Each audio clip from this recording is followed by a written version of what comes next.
Salmo 51, do versículo 6 ao 12, começando no 6, diz assim: Eis que amas a verdade no íntimo, e no oculto me faze conhecer a sabedoria.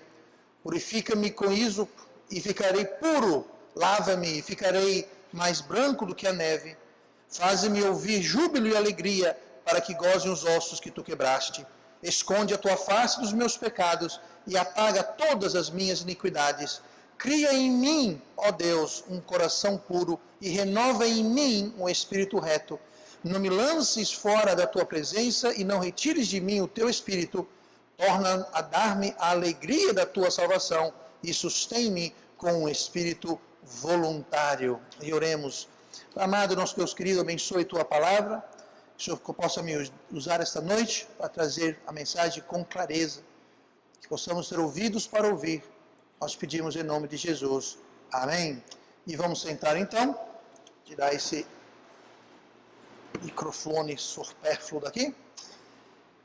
E eu quero trazer atenção especial antes de começarmos para o versículo 10, onde lemos aqui: Cria em mim, ó Deus.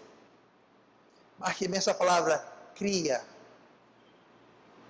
E depois diz: e renova em mim um espírito reto.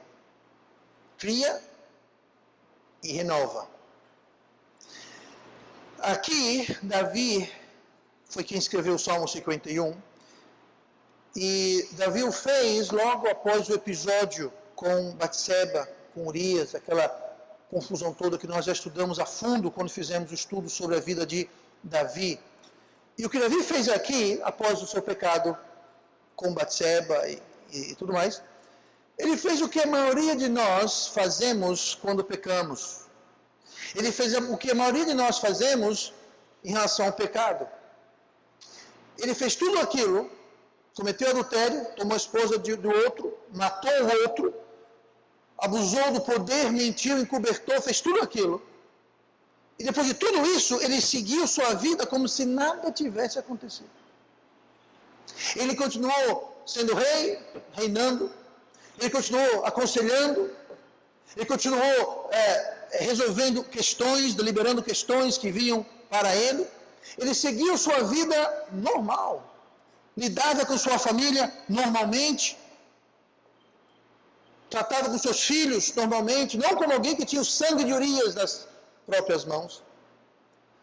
Ele com certeza ia para o templo, fazia suas ofertas, suas obrigações religiosas, seus rituais.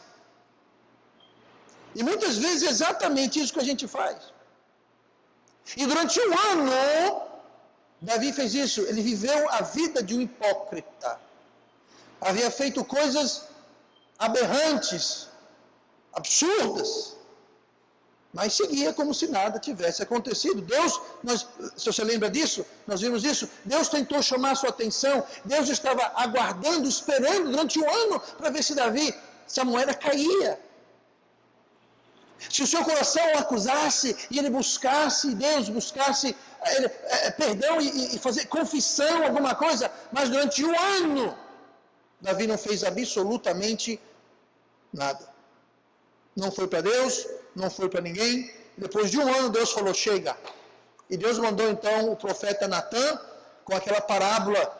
Vocês lembram que o homem que tinha um rebanho grande, homem rico, e o seu vizinho era um homem pobre, só tinha poucos animais, tinha uma ovelha que cuidava como se fosse um membro da família, dormia dentro de casa com ele. E esse homem que tinha um monte de ovelhas, vastos rebanhos, quando chegou um visitante, ele foi e tomou a ovelha do vizinho, que só tinha aquela única ovelha, a matou e a serviu ao seu visitante.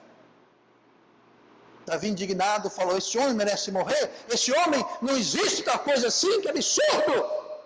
E Natã apontou o dedo e falou para ele: tu és este homem. E naquele momento a moeda caiu. Naquele momento Davi enxergou e percebeu que foi aquilo exatamente o que ele havia feito. Essa história está lá em 2 Samuel capítulo 12. Mas pelo resto da vida, nós temos visto isso, pelo resto da vida, Davi sofreu as consequências. E Davi pagou pelo seu pecado e pela sua teimosia. Eu me pergunto, abrindo parênteses aqui, E se Davi tivesse buscado Deus antes? E se tivesse buscado o Senhor prontamente, e confessado, e buscado restituir, buscado consertar, será que ele teria passado por tudo aquilo que ele veio a passar? Porque por resto da vida dele, Deus falou, a minha espada não sairá da sua casa jamais. E temos aquela confusão toda com Tamar, com Absalão, com as rebeliões, de todas aquelas confusões, mortes na família, aquela coisa toda. Pois é. Talvez ele passou por tudo aquilo desnecessariamente.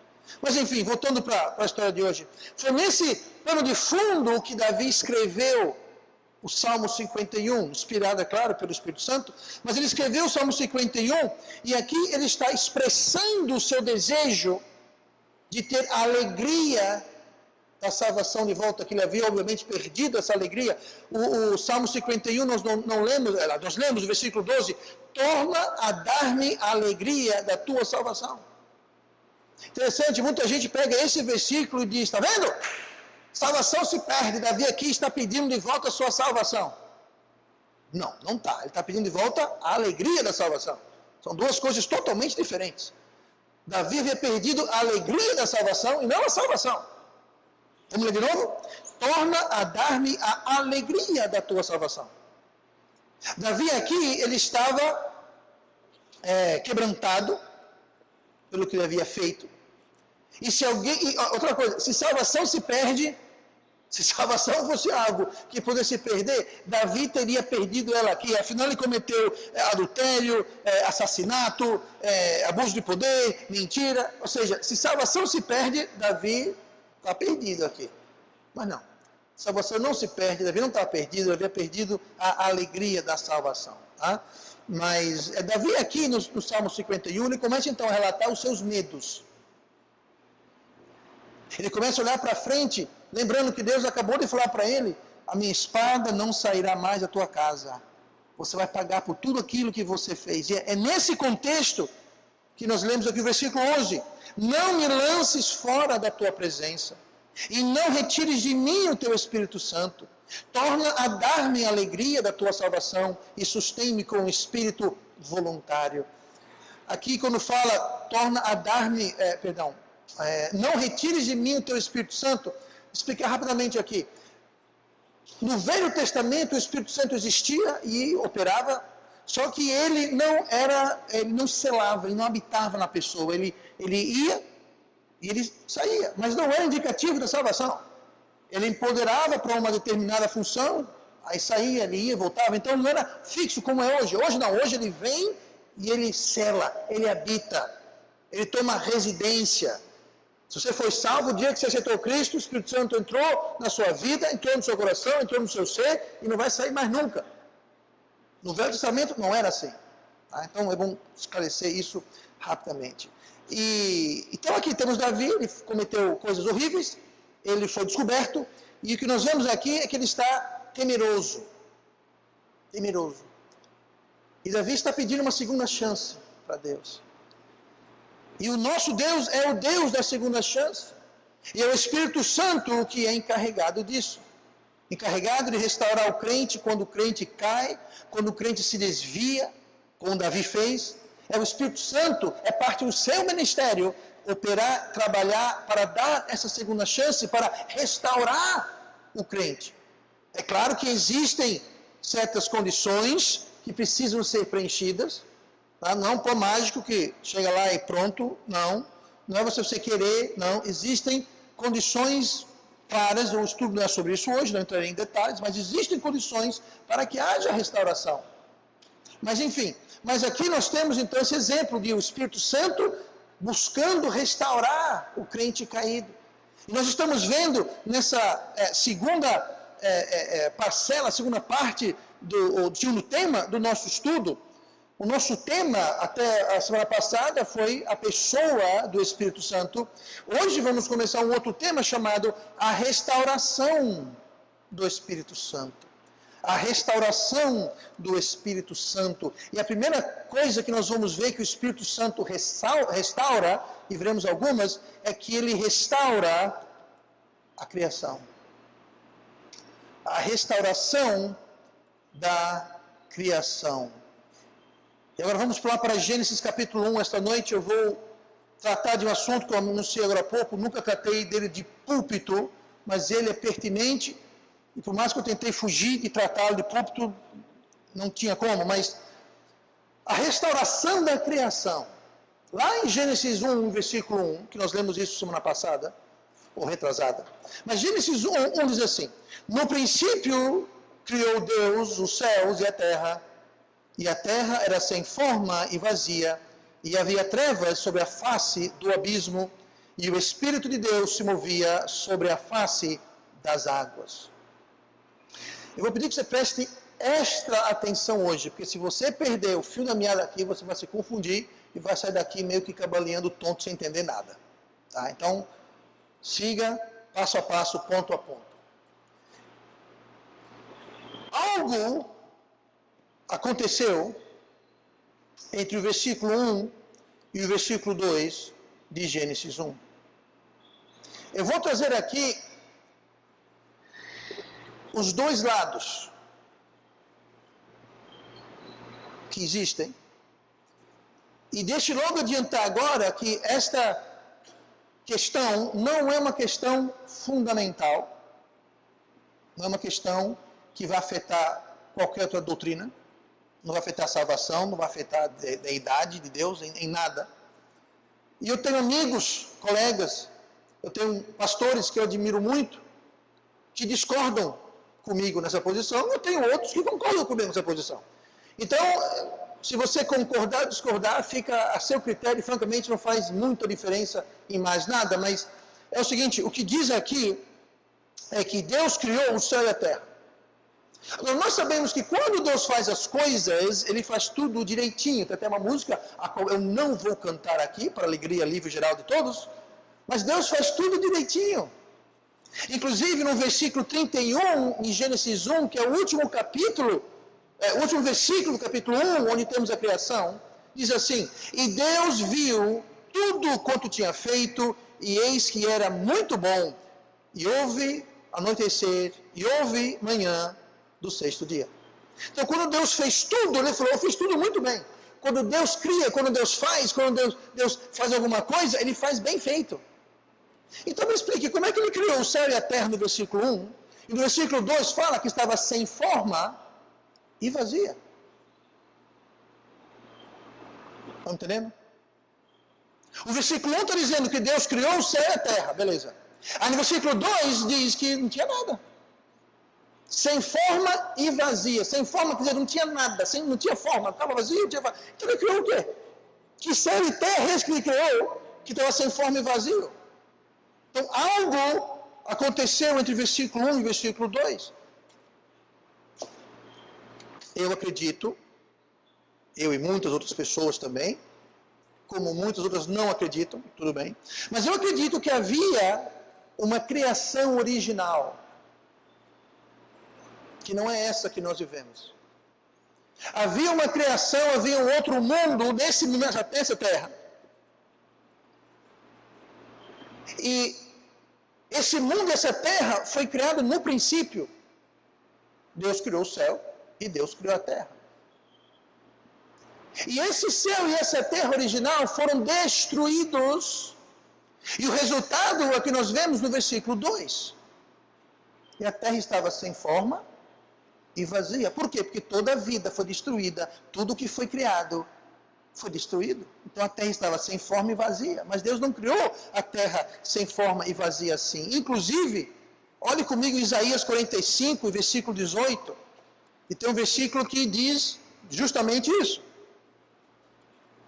Isaías 45 e versículo 18 diz assim: porque assim diz o Senhor que tem criado os céus, o Deus que formou a terra. Note, ele fala céu e fala terra, não é isso? E a fez. Ele a confirmou. Aí o que fala a seguir? Não a criou vazia. Ué, se ele não criou vazia, como é que o versículo 1 fala, e Deus criou o céu e a terra, aqui e o 2 fala, estava sem forma e vazia. Aqui está dizendo que Deus não criou a terra sem forma e vazia. Deus encheu aquela terra, Deus criou aquela terra, tinha habitantes, havia um mundo lindo e maravilhoso, só que alguma coisa aconteceu entre o versículo 1 e o versículo 2. Essa teoria, às vezes, é chamada da teoria da brecha, ou da lacuna, porque existe uma brecha, uma lacuna de tempo não determinado entre o versículo 1 e o versículo 2. Algumas pessoas creem nisso, outras não, enfim, não vamos ver alguns pontos importantes aqui, mas aqui fala, não a criou vazia, mas a formou para que fosse habitada. Eu sou o Senhor e não há outro. Então, ele formou a terra não para ser vazia, mas para ser o quê? Habitada. Então, não faz sentido dizer que Deus formou o céu e a terra no versículo 1, Deus criou o céu e a terra, e depois, no versículo seguinte, fala que estava sem forma e vazia. E a Bíblia fala que não criou a terra vazia. Muito bem. Eu acredito que nessa criação original, ela foi destruída por Satanás e seus demônios ao serem expulsos do céu. Ao analisar as posições, e deixa eu só dizer isso em relação a essa questão. Eu tenho muitos irmãos que eu conheço e respeito que subscrevem, outros não. Existem muitos mal entendidos em ambos os lados, existem alguns problemas em ambos os lados, mas ao analisar a questão como um todo, eu pessoalmente acredito nesse tempo que há entre o versículo 1 e o versículo 2. Mas se você não acreditar, não tem problema. Não, como eu disse, não é algo fundamental, não estamos falando sobre uma doutrina fundamental. Mas eu quero ilustrar um pouquinho aqui de como isso tem a ver e como é pertinente ao tema de hoje. Nós não vamos entrar em todas as questões e nuances, porque não é esse o objetivo esta noite, mas só trazer e dar assim, um equilíbrio rápido. Então, Deus restaurou a criação original que foi destruída. Então, Ele restaurou essa criação, e Deus então restaura. Olhe comigo, no versículo 1 e 2 de Gênesis 1, onde fala que Deus criou o céu e a terra, estão sem forma e vazia. Aí do versículo 3 em diante, o que acontece é que Deus começa então a reestruturar, refazer a terra. No versículo 3, ele cria o dia e a noite, porque ele criou luz. Estou acompanhando aí o versículo 3 em Gênesis 1, ele cria a luz e separa a noite e o dia. No versículo 6, ele cria o firmamento. Pastor, o que é o firmamento? O firmamento não existe mais. O firmamento, se você ler, ele falou, um firmamento, é uma expansão entre as águas de baixo e as águas de cima. Você fala, pastor, firmamento seria o céu que separa as águas dos mares e lagos e rios e oceanos das águas que estavam em cima do céu. Pastor, você me perdeu, pastor. Quem já ouviu falar na camada de ozônio? A camada de ozônio é um resíduo desse firmamento, dessa camada que existia. Essa camada que Deus criou servia para proteger a Terra dos raios solares e, mais importante ainda, para manter a temperatura igual em toda a Terra. Então não interessa se você está no Polo Norte, Polo Sul, Equador, não faz diferença, porque criava um efeito estufa que mantinha a Terra numa temperatura ideal e perfeita o tempo todo. O que aconteceu?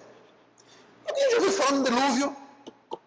Se você lê, porque se ele tempo hoje, então a gente não vai embora para casa, mas se você lê o relato do dilúvio, fala que, pastor, fala que choveu, sim, mas também diz que as águas, as fontes soltaram, veio água de dentro da terra, e fala que as águas do firmamento desabaram. Pode ler lá, não vamos lá por questão de tempo, mas vai lá. Então, quando houve o dilúvio, Deus precisou encher a terra rapidinho, ele falou, as águas de cima caiam. Então não existe mais, mas ele criou o firmamento no versículo 6. No versículo 9 ele criou a terra seca, ou seja, não tinha terra, era tudo água. Lembre-se, o Espírito de Deus parava sobre o quê? As águas, não tinha terra. No versículo 9, terra seca, separando os mares e a terra seca. Então não havia terra, só tinha água. Mas Deus não criou a terra, sim, mas uma terra sem terra. Meio estranho, mas tudo bem. Versículo 11, nós temos a vida vegetal que ele criou. Versículo 14, os corpos celestiais e os planetas. O versículo 20, os peixes e as aves. No versículo 24, o gado e os animais terrestres. No versículo 26, ele criou a sua joia, o homem. E logo após a mulher, sua joinha. Agora vamos comparar o seguinte, compare Gênesis 1, versículo 1, onde fala, no princípio criou Deus os céus. Essa palavra céus, em hebraico, é a palavra shamayim. Shamayim é a palavra traduzida como céus. Agora, olhe para Gênesis 1, versículo 8. E chamou Deus a expansão céu. É a mesma palavra hebraica, shamayim. Diga uma coisa, se Deus criou o Shamaim, céu, lá em Gênesis 1, o que foi que ele estava criando ou formando aqui no versículo 8? Interessante. Ele criou o céu, no versículo 1, mas no versículo 8 não fala que ele criou. Ele chamou. Por que não criou? Porque já estava criado, gente. Já estava criado. Se Deus formou os céus do versículo 1, então por que formou de novo do versículo 6, 7 e 8? Pois é. Note que no versículo 1, Deus criou, e no versículo 7, se você ler sobre os céus, não fala que ele criou, fala que ele fez. Olha lá, o versículo 7 fala o quê? Que ele fez. Existe uma grande diferença entre criar e fazer. Distinção muito importante. Essa distinção existe também no hebraico em que foi escrito. Criar no hebraico é a palavra barra. Fazer no hebraico é assa. Criar, tanto no hebraico quanto no português, significa fazer algo do nada. Você vai criar. Onde não havia, vai haver. Fazer é diferente. É você fazer algo de alguma coisa já pré-existente. Eu vou dar um exemplo, quando você faz um bolo em casa, você não cria um bolo, você faz o bolo. Você pega o ovo, a farinha, o fermento, o leite. Você não cria a farinha, você não cria o ovo, essas coisas são criadas e você simplesmente as juntas e você faz um bolo. Você não cria um bolo, você faz um bolo. Agora, quer criar um bolo? Faça assim, ó. Haja um bolo, puf, aí o bolo aparece. Tchim, pronto, isso é criar um bolo. Diferente de fazer um bolo. Então, existe a distinção. E se você ler os versículos de Gênesis 1, algumas coisas Deus fez, outras coisas Deus criou. E é interessante a distinção, porque ela ilustra justamente a diferença entre fazer e criar. Olha o versículo 11, por favor, onde Deus cria a vida vegetal. E disse Deus, produza a terra verde, erva que dê semente, árvore frutífera que dê fruto, segundo a sua espécie, cuja semente está aonde? Nela, sobre a terra. E assim foi. Você vê Deus falando, haja plantas. Deus criou as árvores? Não. Ele simplesmente falou, as sementes que estão na terra produzam. Diga uma coisa, de onde veio a semente? Semente vem de outras plantas, de outras árvores, de outros, certo? Ué, se não tinha nada, de onde que vieram essas sementes? Sabe de onde? Da terra original. Sementes sobrevivem em água. Sementes sobrevivem anos e anos. Já encontraram sementes de trigo e milho dos egípcios. Plantaram, o bicho cresceu. Por quê? Porque uma semente, ela tem a capacidade de durar muito tempo, dadas as condições adequadas. E, obviamente, aqui, quando Deus criou a terra e separou uma coisa da outra, as sementes agora tinham chão e elas começaram a fazer o quê? Crescer. E frutificaram, mas Deus não criou as sementes, porque Ele já tinha criado as plantas e os vegetais na primeira criação original, que foi destruída, mas as sementes ficaram flutuando por aí. E aqui Deus simplesmente fala que elas germinem e cresçam e dê fruto. Mas Ele não criou nada aqui. Pastor, o senhor está tirando o poder e a criação de Deus. Não, Deus criou essas sementes lá na primeira vez, gente. Eu não estou dizendo que Ele não criou, Ele criou. Ele não criou, aqui em Gênesis 1, ele não criou árvore nenhuma. Ele não falou, haja árvores. Não, ele falou que cresçam as sementes que já estão na terra. De onde vieram as sementes? De outras árvores que já estavam na terra antes de serem destruídas. Olhe comigo no versículo 20, onde fala sobre a criação de peixes e de aves. E disse Deus, produzam, mais uma vez, produzam, façam. Ele não criou nada. Tá? Aqui, criou antes, mas não aqui, no versículo 20. Produzam as águas abundantemente, répteis de alma vivente, voem de aves sobre a face na expansão dos céus. Agora veja bem, assim, pastor, o que tem? Tem uma coisa. No reino animal, peixe e aves e répteis, vamos ver daqui a pouco répteis. Eles nascem do quê? De ovo. Gente, um ovo pode sobreviver. Talvez não o de galinha que a gente conhece hoje, mas tem muito ovo por aí. Você pega um ovo de avestruz, se eu tacar na sua cabeça, você vai reclamar. E o ovo vai ficar inteirinho na silva. E tem ovo de peixe que é desse tamanhozinho assim, ó. Nem todo ovo é frágil. Você entende? Ele falou que as águas produzem. Por que as águas? Porque esses ovos, ou essas ovas, estavam onde? Nas águas. E Deus falou, águas produzam. Por quê? Porque já tem os ovos. Ovo de peixe, de réptil. E pelo jeito de aves também. Que é interessante que fala, produzam as águas, aves que voam. Ué, produzam as águas, aves que... Por quê? Porque eram os ovos estavam na água. Por que Deus mandaria água produzir... Deus mandar água produzir peixe, eu entendo. Deus mandar água produzir réptil, eu entendo, que tem réptil aquático. Agora, Deus mandou a água produzir pássaros, aves? Eu sei, pinguim é um pássaro, não voa, eu entendo, mas na maioria das vezes, aves, você não pensa em água. Você pensa em uma árvore, você pensa em uma rocha, uma montanha, você pensa em terra. Por quê? Porque a semente, assim por dizer, estava na água. O ovo, a ova, estava na água. Olha em Gênesis 1, versículo 21. O seguinte, diz o quê? E Deus criou. Opa, agora aqui Deus criou. Aqui Deus está criando. Deus não está fazendo, Deus está criando. Foi que Ele criou? Deus criou as baleias. Por quê? Baleia não nasce de ovo. Já pensou, está banhando ovo com uma baleia? Mas Deus criou a baleia por quê? Porque a baleia não nasce de semente e baleia não nasce de ovo. Então Deus teve que fazer o quê? Criar. Onde não existia um baita de um monstro de uma baleia gigante, daquele tamanho todo. Por quê? Porque não estava nas águas. E Deus criou as grandes baleias e todo o réptil de alma vivente que as águas abundantemente produziram, conforme as suas espécies, e toda a ave de asas, conforme a sua espécie, e viu Deus que Deus era bom. Então veja bem, todo réptil que as águas produziram, não foram criados. Por quê, pastor? Porque nós temos os répteis no versículo 21 que foram criados junto com as baleias. Mas os répteis no versículo 21 não foram criados porque eles já estavam lá na água. As águas produziram.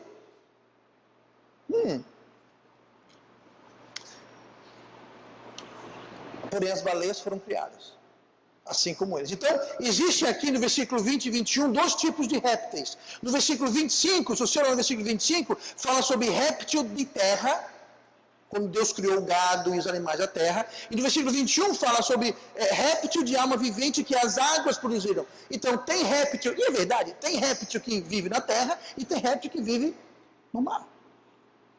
Os que vivem no mar, as águas produziram. Os que vivem na terra, Deus criou. Então, ninguém está dizendo aqui que Deus não criou, que não é nada disso.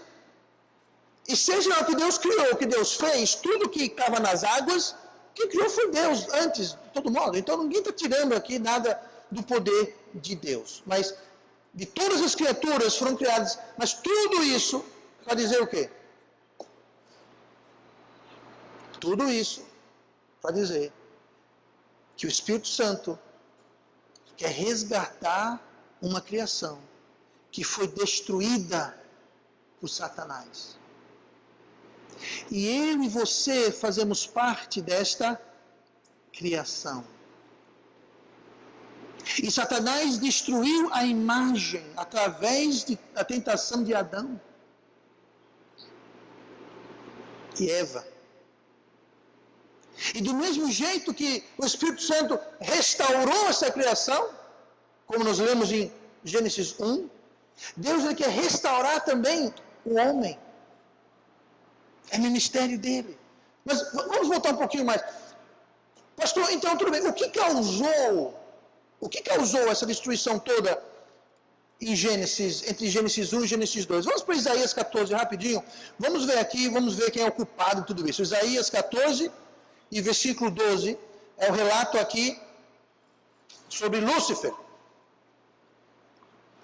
Lúcifer era o nome do anjo Lúcifer, que era um querubim. Isaías 14, 12. Como caíste desde o céu, ó Lúcifer, filho da alva, como foste cortado por terra. Note isso, ele foi cortado por terra, ele foi lançado para a terra. Porque Lúcifer era o nome dele no céu. Ele foi lançado, foi cortado, foi lançado em terra. Tu que desabilitavas as nações. Siga meu raciocínio. Se isto aqui está falando de Lúcifer, antes de ele se tornar Satanás, que nações eram essas que ele debilitava? O mundo não havia sido criado ainda. Esse mundo. Então que nações é essa que ele debilitava? Interessante. 13. E tu dizias no teu coração, eu subirei ao céu, acima das estrelas de Deus, exaltarei o meu trono. Então ele tinha um trono. E no monte da congregação me assentarei aos lados do norte. Subirei sobre as alturas das nuvens e serei semelhante ao Altíssimo. 15. E contudo levado serás ao inferno. Note, Satanás está no inferno hoje? Não. Satanás não está. Satanás nunca viu o inferno. Assim, nunca esteve no inferno. Se ele já viu, eu não sei. Mas nunca esteve no inferno. Ele vai estar. Mas não pense que ele está no inferno. Satanás é o rei do inferno. Satanás não é o rei do inferno, coisa nenhuma. Ele não está no inferno, ele está solto. Está por aí. É o príncipe dos ares, a Bíblia fala. Tentando, bordando, arrumando confusão para todo mundo aí. Ele está solto, gente. Não está preso, não está no inferno. Está solto. Tá? Mas ele vai ser levado para o inferno. Continuando. Ao mais profundo do abismo. Ou seja, o pior lugar do inferno vai ser o lugar dele. 16. Os que te virem e te contemplarão, considerar-te-ão e dirão, é este o homem que fazia estremecer a terra e que fazia tremer os reinos? Gente, que terra e que reinos é esse que ele fazia estremecer?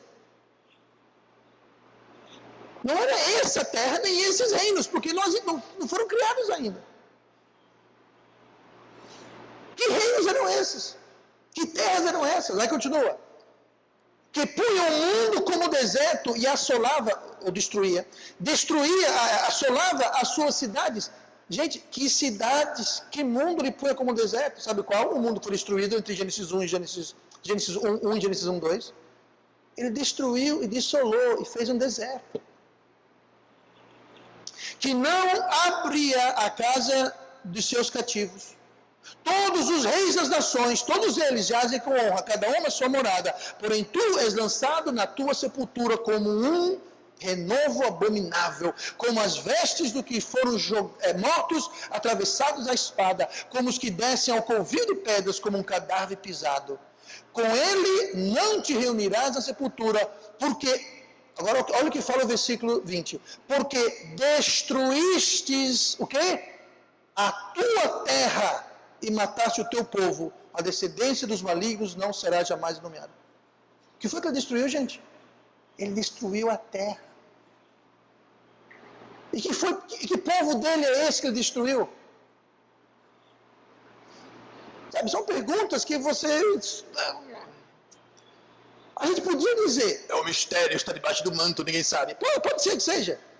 Ou pode ser simplesmente que eu via justamente isso, uma criação e uma civilização pré-adâmica que foi corrompida e destruída por Satanás, que tornou a terra sem forma e vazia. Versículo 2. Versículo 3, Deus, com seu Espírito Santo, restaura a criação destruída.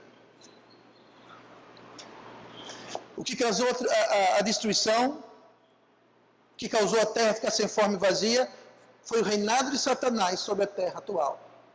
Isso, eu não sei quanto a você, mas eu lendo isso, é como se Deus tinha a terra e ele colocou Satanás encarregado. Lúcifer encarregado, perdão. Podemos argumentar, essa civilização eram de seres humanos ou de anjos. Mas de toda forma, Lúcifer era um bambambam. E ele ia para o céu, ele relatava a Deus e voltava, até que ele disse, sabe uma coisa? Eu vou ser semelhante ao Altíssimo, eu vou ser Deus. Eu exaltarei o meu trono. Aí ele fala, acima das nuvens, dando a entender que ele estava onde? Abaixo das nuvens. Se ele usa as nuvens de referência como acima e abaixo, ele aqui aparente está abaixo do céu, abaixo da nuvem. O seu trono estava na terra, nós lemos aqui. A pergunta, que trono? A teoria da brecha, da lacuna, explica isso. Agora, eu entendo, existem problemas também, não é uma coisa fechadinha. Tá? Por exemplo, a palavra criar e a palavra fazer, muitas vezes na Bíblia é usada intercaladamente. Nem sempre, mas às vezes. Então, eu admito, não é uma coisa fechadinha, e há motivos porque certas pessoas não acreditam, e tudo bem, não tem problema, não acredito, sabe? Subscreva, não há nada de errado com isso também. Mas existem muitas coisas, por isso que a minha posição pessoal é essa, porque existem muitas coisas que ficam, para mim, bem explicadinhas com essa situação aqui. Então, sobre essa questão de anjos habitando a terra, lembre-se disso, que lá em Apocalipse 12, versículo 4, fala assim, e a sua cauda levou após si a terça parte das estrelas do céu e lançou-as sobre a terra. Isso aqui, Satanás, quando foi expulso, ele criou uma rebelião e levou 1/3 dos anjos com ele, que hoje são os demônios. Tá? E nós sabemos que ele estava aqui. Olha comigo Ezequiel 28, rapidinho. Ezequiel 28, versículo 11. Vamos ler um pouquinho mais aqui. A gente vê que Satanás estava sobre essa terra original. Ezequiel 28, 11. Veio a mim a palavra do Senhor dizendo, isso aqui é Ezequiel dizendo que Deus falou com ele para falar. Filho do homem, levanta uma lamentação sobre o rei de Tiro e diz-lhe, assim diz o Senhor Deus. Há muita gente lê isso aqui e fala assim, pastor, mas quem está dizendo? É o rei de Tiro, Tiro é uma cidade lá perto de Israel. É o rei de Tiro, rapaz. Está dizendo aqui, ó, filho do homem, levanta assim o Senhor, levanta uma lamentação sobre o rei de Tiro. Era um homem. Era um homem? Vamos ler um pouquinho mais e ver se era um homem que está falando aqui, ou não figurativamente. E diz-lhe, assim diz o Senhor Deus, tu eras um selo da medida, cheio de sabedoria e perfeição, e perfeito em formosura. Estiveste no Éden. Ah, tá bom, então o rei de Tiro estava no Éden. Não. O rei de Tiro era perfeito em sabedoria, perfeito em formosura. Não. Continua. Estiveste no Éden, jardim de Deus, e de toda a pedra era a tua cobertura, sardônia, topázio, diamante, turquesa, ônix, jaspe, safira, carbúnculo, esmeralda e ouro. Ah, tá, então o cara com cobertura ali fosse a pele. A pele dele era feita de pedras preciosas. Lúcifer, sim. Aqui, gente, está descrevendo Lúcifer. Você era perfeito em formosura, você tinha a sua cobertura. Já pensou? A cobertura de alguém seria de pedras preciosas, ônix. Já pensou? Pois é. Fosse Lúcifer. Continuando aqui, ó. E em ti faziam os teus tambores e os teus pífaros. Ele também tinha instrumentos que faziam parte dele. Este rei é muito estranho, esse rei de Tiro. Gente, aqui está descrevendo Lúcifer. Era um querubim. Vamos ler daqui a pouco. Era um querubim. Esse querubim, ele é responsável por louvor. Ele tinha sobre si pedras preciosas. Então entenda. Satanás, quando Satanás faz assim, ó, é ouro, pedra preciosa. Ele não tem, ele está cheio de riqueza. Parte dele. A pessoa quem tem caspa de ouro, caspa de diamante, casa, a pessoa, que bom, pastor. Pois é assim, ele era literalmente assim, fazia parte dele. Assim como essa pele aqui, não vai nada assim, se por dizer não vai nada, não. Assim, não tem grande valor comercial. Pois é, a pele dele, o ser humano tem enorme valor comercial. Mas continuando aqui. Tinha instrumentos também. No dia que foste criado, foram preparados. Então, veja bem, ele foi criado já com isso, fazia parte dele. Versículo 14. Tu eras o querubim. Então agora o rei de Tiro era um querubim. Não, gente, não está falando de rei de Tiro. Está falando sobre Lúcifer. Tu eras o querubim ungido para cobrir. E te estabeleci. No monte santo de Deus estavas. No meio das pedras afogueadas andavas. Gente, onde é que nessa terra tem pedra afogueada? Eu não sei, mas naquela que tinha. Perfeito eras os teus caminhos desde o dia que foste criado, até que se achou iniquidade em ti. Veja bem, era perfeito, sem pecado, até que se achou iniquidade nele. Então veja bem, aqui está falando sobre Satanás, sobre Lúcifer. Fala que ele estava no jardim do Éden. Se esse jardim do Éden, que foi onde se achou iniquidade nele, ele andava nele naquela ocasião. Se Satanás estava no jardim do Éden, que a gente lê no versículo 13, antes de existir, ou de se achar iniquidade nele, é porque o jardim já existia antes da queda de Lúcifer. Porque quando ele tinha aqui a posição de querubim, foi antes da queda. E antes da queda ele já estava no jardim. E a Bíblia fala em Gênesis que Deus plantou um jardim, mas não quer dizer que não existia um outro jardim de Éden antes dele. Gênesis 2, versículo 8. E plantou o Senhor Deus um jardim no Éden. Ele plantou um jardim. Não quer dizer que não poderia ter havido um outro jardim. Que jardim? Esse jardim que Lúcifer andava. Esse jardim nessa terra anterior a Gênesis 1, versículo 2, que tinha lá um jardim, que tinha lá talvez essas pedras afogadas, e Lúcifer estava lá, como querubim ungido, até que foi achado iniquidade nele, aí ele foi expulso do céu, restrito à terra, que foi quando ele na sua rebelião destruiu a terra, e causou ela estar sem forma e vazia, bem diferente do versículo 1, onde Deus criou o céu e a terra. Ela se tornou a ser sem forma e vazia. Ezequiel 28, versículo 13 fala: estiveste no Éden, jardim de Deus.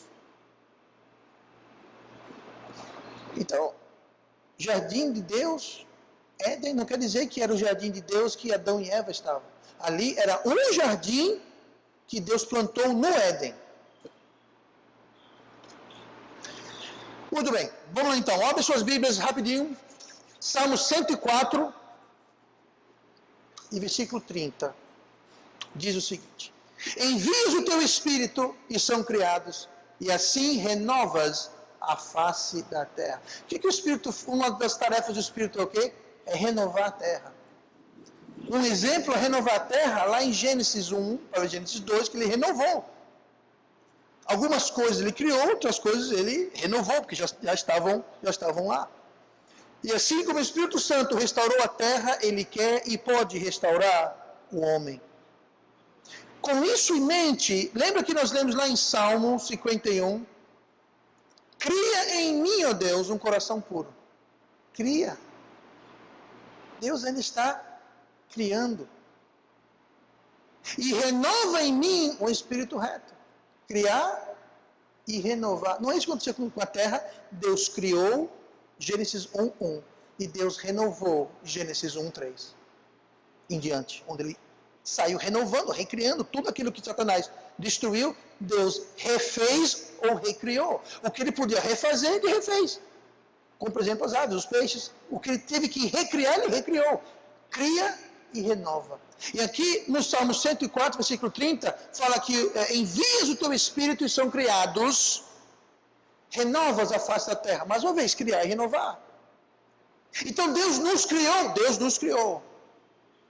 O pecado nos destruiu da imagem que Deus queria, mas o Espírito Santo pode o quê? Renovar, assim como ele renovou a terra caída, destruída por Satanás. Com isso em mente, leiam 2 Coríntios 5,17. Assim que, se alguém está em Cristo, nova criatura é. As coisas velhas já passaram, eis que tudo se fez novo. Isso não é exatamente o que houve em Gênesis 1, versículo 3. Nova criatura, nova criação.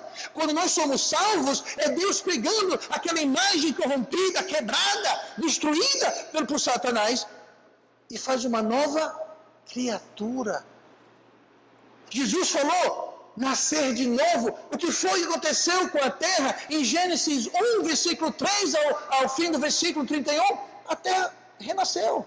Teve um novo nascimento. Ela era sem forma e vazia. Ela renasceu. Com plantas e animais e bichos e homens. Um homem e uma mulher. E baleias e aves e plantas e frutas e campos e vales e rios e lagos. Recriou, renasceu nova criatura. A terra nasceu de novo. Lembra que nós falamos quando estudamos Gênesis? Muitos anos atrás. Que Gênesis ele é a sementeira de todas as doutrinas grandes e pequenas que se encontram na Bíblia. Todas existem de forma embrionária em Gênesis. E esse relato da criação, destruição e recriação de Deus, nada mais espelha do que a queda do homem, a perdição do homem e o novo nascimento do homem. E o mesmo Espírito Santo que operou a restauração da terra, quer operar a restauração de cada um de nós, de cada ser humano. Assim como o Espírito Santo estava disposto e era capaz de restaurar a criação destruída, Ele quer e Ele pode, Ele ainda trabalha em restaurar a joia da criação de Deus, que é o ser humano. O Espírito Santo pode tomar um drogado, viciado, inútil, e transformar ele num obreiro fiel. Aí Micael para provar. Deus pode tomar um casamento falido, morto, e transformá-lo num de amor e ternura. Gente, se Deus recriou a terra, Ele pode recriar. Ele pode. Ele pode pegar um jovem rebelde e alguém útil para Deus e para a sociedade. Deus pode pegar o pior dos pecadores e não só salvá-lo, mas fazê-lo um grande obreiro, um pastor, um missionário, um ganhador de almas, um pai de família, um irmão leal, fiel. Deus pode transformar, o Espírito Santo pode. E Deus restaurou o mundo inteiro destruído ao mesmo nível, ou melhor que o anterior. E Deus pode tomar qualquer situação e transformá-la, restaurá-la para melhor do que estava antes. Pode ser um casamento, pode ser uma vida, pode ser um relacionamento. O Espírito Santo restaura, se deixarmos e preenchermos as condições. Eu falei no começo, o Espírito Santo restaura, existem pré-requisitos, existem condições, não é só querer, não é só jogar baba santa, botar um pozinho em cima que resolveu, não. Existem pré-condições que Deus exige para que haja transformação. Eu vou dar um exemplo, para que haja a transformação de uma pessoa perdida para uma pessoa salva, qual a pré-condição? Bom, primeiro você tem que ouvir o Evangelho. Se a pessoa não dá nem o tempo de ouvir o Evangelho, nada feito. Então você tem que ouvir o Evangelho. 2, você tem que crer no Evangelho. E 3, recebê-lo. Se alguém não faz essas 3 coisas, não há salvação, não há transformação, não há restauração, não há nada. Assim, para Deus restaurar um casamento, um relacionamento, qualquer coisa, finanças, uma carreira, um negócio, um relacionamento, o que seja, precisa haver pré-condições e requerimentos que, quando nós preenchemos, nós abrimos a porta para que o Espírito Santo venha e opere em nossas vidas. Ou a gente pode fechar as portas, ignorar os requerimentos e as condições, o Espírito Santo não entra e não tem restauração. Deixa eu terminar com isso. Que o Márcio já está me dando um cara feio lá atrás. Estou brincando. Veja só, mesmo, tá, tem alguém ouvindo aqui essa mensagem e passou o tempo todo assim. Não aqui, eu digo assim, na internet aí, ao redor do mundo, né? Aqui não, aqui está todo mundo. Aí fala aí, pastor. Mas veja bem, mesmo que alguém não subscreva para isso, essa questão da teoria da brecha, a teoria não tem problema. Porque mesmo que nos põe, não houve nada disso, é tudo que eu mencionei aqui, não tem nada a ver, tá, tudo bem. Mesmo assim, a terra, a criação, ela foi destruída com a queda de Adão e Eva. Romanos 8, versículo 20. Porque a criação ficou sujeita à vaidade, não por sua vontade, mas por causa de que a sujeitou, na esperança de que também a mesma criatura será libertada da servidão, da corrupção, para a liberdade da glória dos filhos de Deus. Porque sabemos que toda a criação geme e está juntamente com dores de parto até agora. Mesmo que você não creia na diferença entre Gênesis 1 e 2, ok, esquece tudo aquilo que eu falei. Mesmo assim, com o caído homem, a própria criação, a própria recriação, digamos assim, que Deus restaurou em Gênesis 1, do versículo 3 ao 31, onde Deus entregou para Adão uma terra, o quê? Perfeita, uma terra sem pecado, uma terra onde os animais eram herbívoros, onde não havia derramamento de sangue, onde era uma maravilha. Deus entregou essa terra para Adão. O que foi que Adão fez? Desobedeceu Deus. A primeira coisa que Deus fez depois que Adão e Eva pecou foi o quê? Foi matar um animal para fazer túnicas de pele. Pronto, já entrou morte no mundo. Logo após aquilo, teve o dilúvio, o firmamento, que era aquela camada de água que eu falei. O dilúvio causou o quê? Aquilo lá, cair. Agora nós temos regiões na terra que são gélidas e outras que são quentes. Antes não tinha isso. Então, veja bem, a criação sofre. Agora existe a corrente alimentar, onde certos animais comem outros animais. Antes da queda do homem, todo mundo, o leão comia grama, assim como o boi. A Bíblia fala sobre isso. Então você vê, a própria criação, mesmo que não houve brecha, mesmo que não houve nada daquilo, a criação que Deus, a recriação, digamos assim, que Deus entregou para Adão, está corrompida até hoje. E geme, a Bíblia fala. E sabe de uma coisa? Deus também vai restaurar esse mundo. A qualquer momento pode haver o arrebatamento. Depois do arrebatamento haverá 7 anos. E aqui na terra haverá grande tribulação. Nós seremos arrebatados, nós estaremos aqui. Bom, talvez... Quem ficar aqui assuma o culto, viu? É tudo seu, fique à vontade. Eu imagino que Micael vai estar aqui, viu? Está liberado aqui, viu, irmão? Fique à vontade.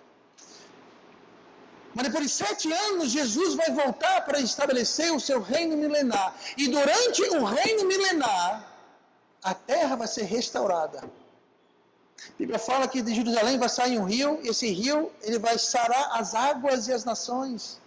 Falou que haverá uma árvore, e quem comer essa árvore, e as folhas da árvore, será para curar todas as doenças.